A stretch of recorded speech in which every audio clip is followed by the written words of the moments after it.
গেল বুধবার যুক্তরাষ্ট্র থেকে সামরিক পণ্যবাহী বিমানে ১০৪ অবৈধ ভারতীয় অভিবাসীকে দেশে ফেরত পাঠানো হয়। তাদের নামানো হয় অমৃতসর বিমানবন্দরে। তবে এই অভিবাসন প্রত্যাশীদের হাতে হাতকড়া আর পায়ে বেড়ি পরিয়ে বিমানে ওঠানোর ছবি গণমাধ্যমে প্রকাশিত হওয়ায় ভারত জুড়ে চলছে আলোচনা সমালোচনার ঝড়।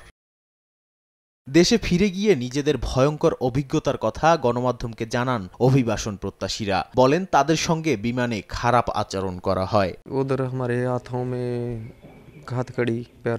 আমাদের হাত পা বেঁধে নেওয়া হয়, এরপর আমরা মনে করি বন্দিশালায় নেওয়া হচ্ছে, কিন্তু তারা আমাদের বিমানবন্দরে নিয়ে এসে বলে ভারতে পাঠিয়ে দেওয়া হচ্ছে। দীর্ঘ ৪০ ঘন্টা যাত্রা শেষে অমৃতসরে পৌঁছে খুলে দেওয়া হয়। इंडिया जा रहे हो फिर हमको 40 घंटे लगे। हथकड़ी लगा दी थी भाई, जो कैंप में तो निकाले ना। আমাদের হাতকড়া পরিয়ে ক্যাম্পে নেওয়া হয়, যেটাকে তারা বন্দিশালা বলে থাকে। শিশুবাদে নারী সহ আমাদের সকলের হাত পা বেঁধে দেওয়া হয়। আমাদের খাওয়া কিংবা ওয়াশরুমে যাওয়ার জন্য একবারের জন্যও তারা খুলেনি। वॉशरूम भी करना हुआ, फ्रेश भी होना हुआ, ऐसी कोई सुविधा नहीं दी गई।